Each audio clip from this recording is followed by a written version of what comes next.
अब यो वास्तवमा एक हिसाबले भन्दाखेरि प्रधानमन्त्रीको यो कदम अलिअलि गाईगुई हल्ला पहिले पनि सुन्नमा आएको थियो र मलाई के लाग्थ्यो भने कि जुन खालको उनको आन्तरिक पार्टीभित्रको द्वन्द्व बढ्दै गइरहेको थियो र ओली उहाँको स्वभावलाई हेर्दाखेरि उहाँ अन्तिम एउटा हदसम्म क्लाइमेक्समा चाहिँ यो हाउसलाई नै डिजर्भ गरेर व्यवस्थालाई नै दाउमा राखेर पनि अगाडि बढ्न सक्नुहुन्छ भन्नेसम्मको अनुमान चाहिँ कहिलेकाहीँ मेरो पनि मनमा आउने गरे हो र मैले प्रतिक्रिया दिँदाखेरि पनि प्रधानमन्त्री ओलीबाट यो हदसम्म हुनसक्छ भन्ने खालको कहिलेकाहीँ मैले प्रतिक्रियाहरू दिन्थेँ।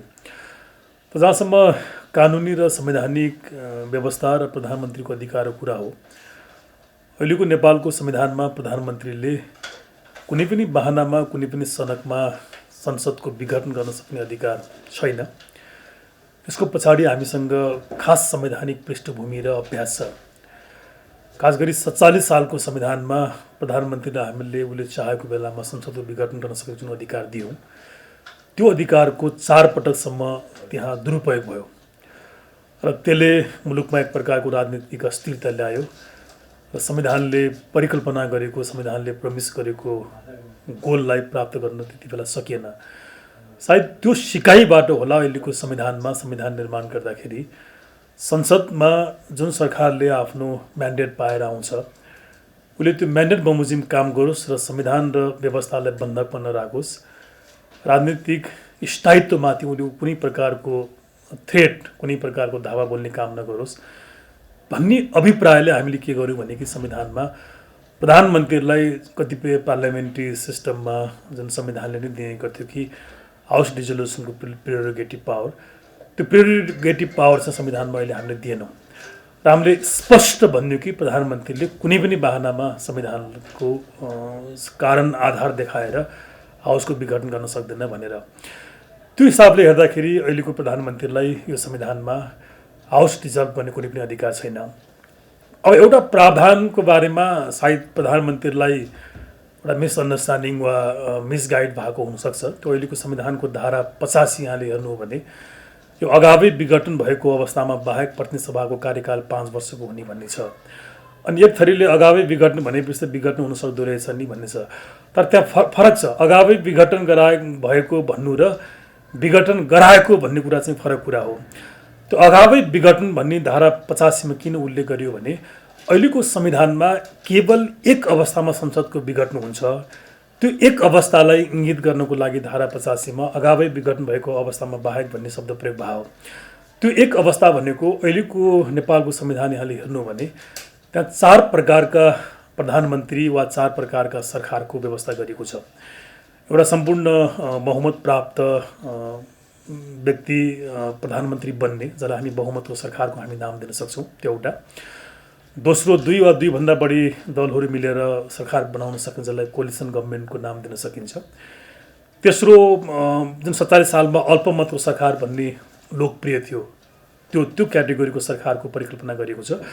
र चौथो चाहिँ एकजना व्यक्ति अर्थात् प्रतिनिधि सभाको सदस्यले पनि सरकार बनाउन सक्छु भनेर दाबी गर्यो भने त्यसलाई पनि मौका दिने प्रावधान पनि संविधानमा लेखेको छ।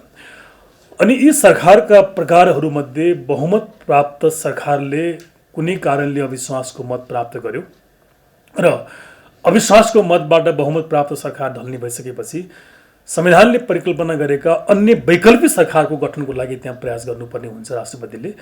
अनि त्यो कुनै पनि वैकल्पिक सरकारहरू बन्न सकेन भने त्यति बेला त्यो एउटा मात्रै अवस्था हो, त्यति बेला मात्रै संसदको विघटन हुन सक्ने भनेर संविधानमा उल्लेख गरेको छ।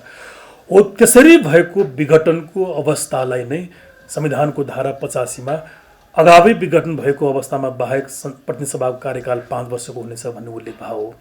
तर अब अहिले त के देखियो भने कि प्रधानमन्त्री ओली स्वयं आफैमा एउटा अत्यन्त ठुलो बहुमत प्राप्त प्रधानमन्त्री हुनुहुन्थ्यो।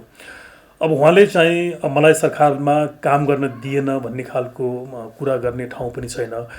प्रतिपक्षले मलाई असहयोग गर्यो भन्ने पनि छैन। अझ त्यति मात्र नभएर यो मुलुकमा भएका 7वटै प्रदेशको यहाँले सरकार हेर्नु हो भने प्रदेश नम्बर 2 लाई छोडेर बाँकी सबै प्रदेशहरूमा लगभग उहाँकै विचारधाराको सरकार छ भन्दा यति कम्फर्टेबली उहाँले मेजोरिटी ओन गरेर मेजोरिटीमा बसेको प्रधानमन्त्रीले कुनै बहाना गर्न सक्ने ठाउँ पनि थिएन। यो हिसाबले गर्दाखेरि मलाई लाग्छ यो कदम अत्यन्त नजायज छ र म यसलाई यहाँले मैले भन्दाखेरि यो संविधानमाथिको एक प्रकारको कु हो, यो कन्स्टिट्युसनल कु हो प्रधानमन्त्रीको पार्टमा गरेको। अब यसले भोलि जुन खालको अस्थिरता, जुन खालको क्षति मुलुकको संविधान र व्यवस्थामा निम्ताउनेछ त्यसको जिम्मा उहाँले लिनुपर्नेछ। अब दोस्रो कुरा, प्रधानमन्त्रीले सिफारिस गरिसकेपछि राष्ट्रपतिसँग दुईटा विकल्प रहन्छ। एउटा, राष्ट्रपतिले प्रधानमन्त्रीको प्रस्तावलाई रोक्ने, केही समयसम्म होल्ड गर्ने। यो वास्तवमा मैले पहिलेदेखि नै 47 सालको संविधानदेखि नै यो थेसिसमा आफ्नो आर्गुमेन्ट गर्दै आएको मान्छे हुँ।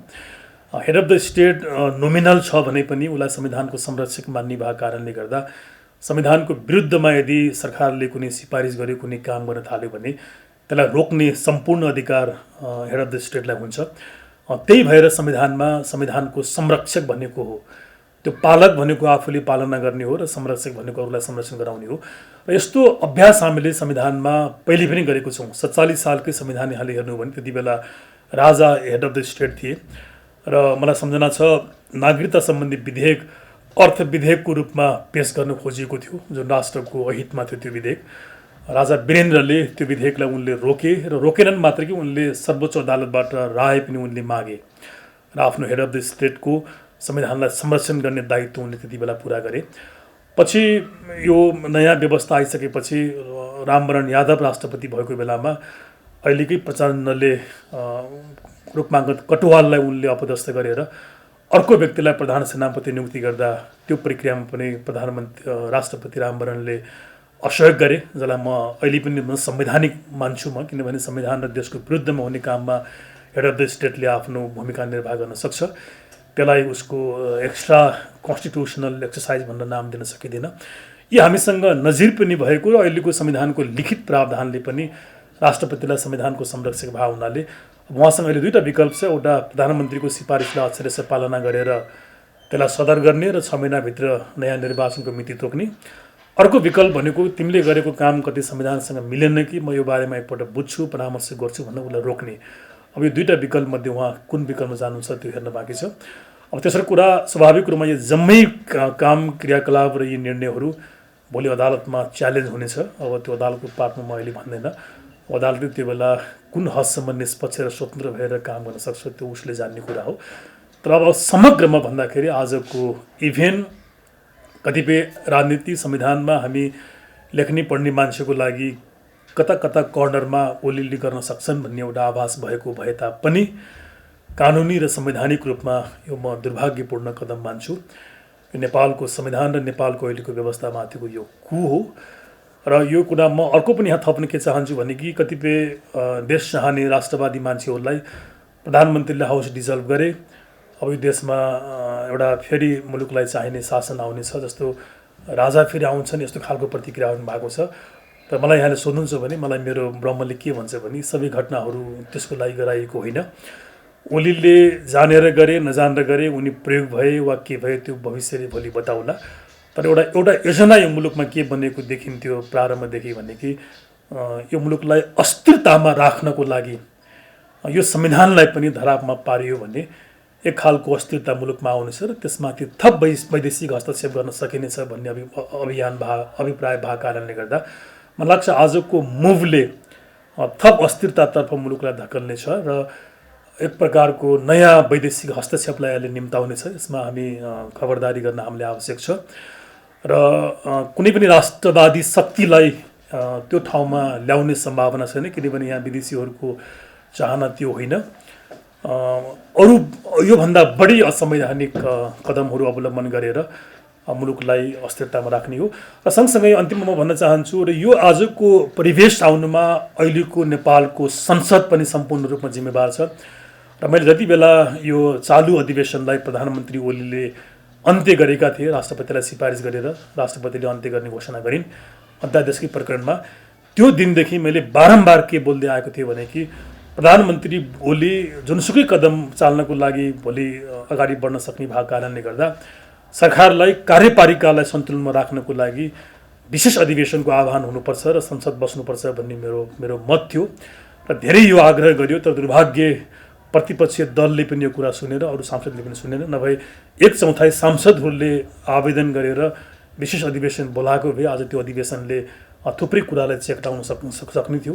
त्यसैले आजको यो घटनाको लागि नेपालका यी सबै प्रमुख दलहरू, प्रमुख नेताहरू र सिङ्गो संसद र प्रतिपक्ष पनि जिम्मेवार छ। यसबाट आउने भोलि जति पनि भयावह परिणाम यदि नआओस् त्यो हामी कल्पना नगरौँ। कुनै क्षति मुलुकले बिहोर्यो, संविधानले बिहोर्यो भने त्यसको जिम्मा अहिलेका यी नेताहरू र यी ठुला दलहरूले लिनुपर्छ। र म आजको कदमलाई एउटा संविधानको विद्यार्थीको हैसियतले चाहिँ म आपत्ति जनाउँछु र यो कदमप्रति म आफ्नो असहमति व्यक्त गर्दछु।